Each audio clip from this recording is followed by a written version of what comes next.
फिर वो video 15,000 million चलेगी। ओए आशी, मेरे को ऐसा फील हुआ जैसे मैंने ये सारी कन्वर्सेशन तेरे साथ पहले कर रखी है। क्या मतलब? मतलब ये तेरा लैपटॉप उठाना, मेरी ये बात कहना, लाइक एवरीथिंग, मुझे ये लग रहा है कि ये कॉपी पेस्ट हो गया, पहले कर रखा है। अरे तो तुझे डेजा वू हुआ है ना, मुझे तो इतना ज्यादा होता है, मुझे लगता है मैं कोई टाइमलाइन ही रिपीट करती जा रही हूँ। तेरे को ये सब अजीब नहीं लगता? लाइक ये कोई ग्लिच है या कोई रियलिटी है? अजीब तो लगता है, but what you gonna do? But we will do. हम एक वीडियो बनाएंगे जिसमें एक्सप्लेन करेंगे कि डेजा वू होता क्या है, क्या ये ग्लिच है, रियलिटी है, या फिर कोई एलियंस की साजिश जो हमारी वीडियो में पता चल ही जाएगा। What is डेजा वू? डेजा वू का मतलब होता है already seen.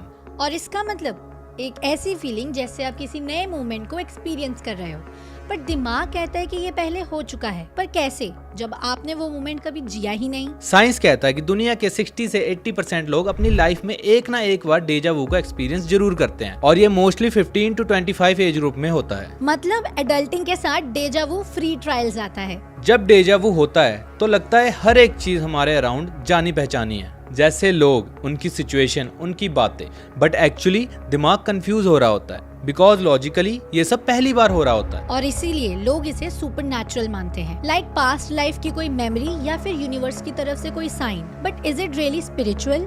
Scientific theories, science के पास मल्टीपल एक्सप्लेनेशन है। जैसे सबसे पहले मेमोरी प्रोसेसिंग ग्लिच, मतलब जब आपका ब्रेन किसी नए एक्सपीरियंस को गलती से किसी पास्ट मेमोरी के साथ मैच कर लेता है, तब लगता है कि शायद ये सब पहले हो चुका है, बट एक्चुअल में वो मेमोरी प्रॉपर्ली रिट्रीव नहीं हो रही होती।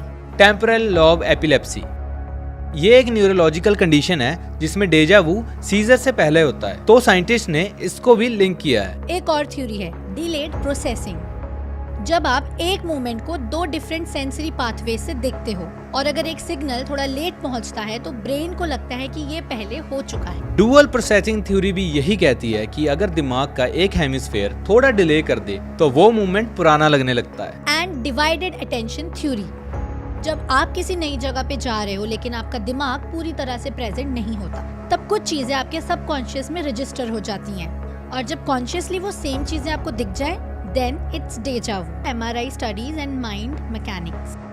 MRI स्कैन्स ने ये दिखाया है कि डेजा वू के वक्त हिप्पोकैम्पस नहीं बल्कि फ्रंटल लोब एक्टिवेट होता है, जो डिसीजन मेकिंग के लिए रिस्पॉन्सिबल होता है। मतलब डेजा वू एक मेमोरी का एरर नहीं, एक मेमोरी चेकर है, जहां आपका ब्रेन वैलिडेट करता है कि क्या ये सच में हुआ या नहीं। वैसे हिप्नोसिस के थ्रू भी डेजा वू को इंड्यूस किया गया है, जब एक स्टडी में सब्जेक्ट्स को ये बताया गया कि जब वो एक वर्ड देखेंगे तो उन्हें वो जाना पहचाना लगेगा, और हुआ भी वही, उनके दिमाग ने ट्रिगर लिया। स्पिरिचुअल साइड, अब थोड़ा स्पिरिचुअल भी बात करते हैं, that is my favourite topic. सदगुरु कहते हैं your mind has countless compartments, जो भी तुमने अपनी लाइफ में कॉन्शियसली या सबकॉन्शियसली एक्सपीरियंस किया है वो सब रिकॉर्ड हो चुका है। मतलब डेजा वू हो सकता है कि किसी पुरानी अनकॉन्शियस मेमोरी का सरफेसिंग हो, या फिर हायर सेल्फ का इंटरवेंशन, जैसे एक स्पिरिचुअल जीपीएस जो हमें बताता है कि हम सही रास्ते पे हैं। एंड इसीलिए कुछ लोगों का ये भी कहना है कि deja vu is a sign from the universe. Matrix twist, Matrix movie याद है जब नियो एक ब्लैक कैट को 2 बार क्रॉस करता देख बोलता है,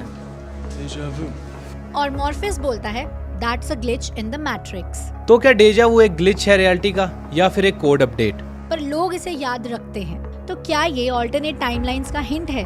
टाइप्स ऑफ डेजा वू, अब डेजा वू के अलग टाइप्स भी होते हैं। डेजा इंटेंडू, सुना हुआ लगता है। डेजा पेंस, सोचा हुआ लगता है। डेजा वेकू, पूरा सिचुएशन पहले जिया हुआ लगता है। जमाइस वू, कुछ ऐसा जो फेमिलियर होना चाहिए लेकिन पहली बार देख रहे हो। जैसे एक बंदा था पैट लॉन्ग, उसको ट्यूमर था, बट उसका डेजा वो इतना ज्यादा था कि उसको वीक्स तक लगता था कि वो ऑलरेडी सेम चीजें जी चुका है, वो प्रेजेंट और पास्ट डिफरेंशिएट नहीं कर पाता था।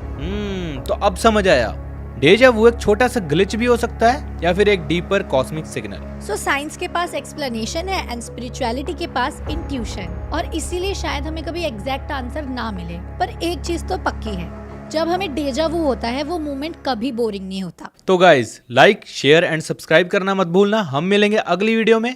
टूडल।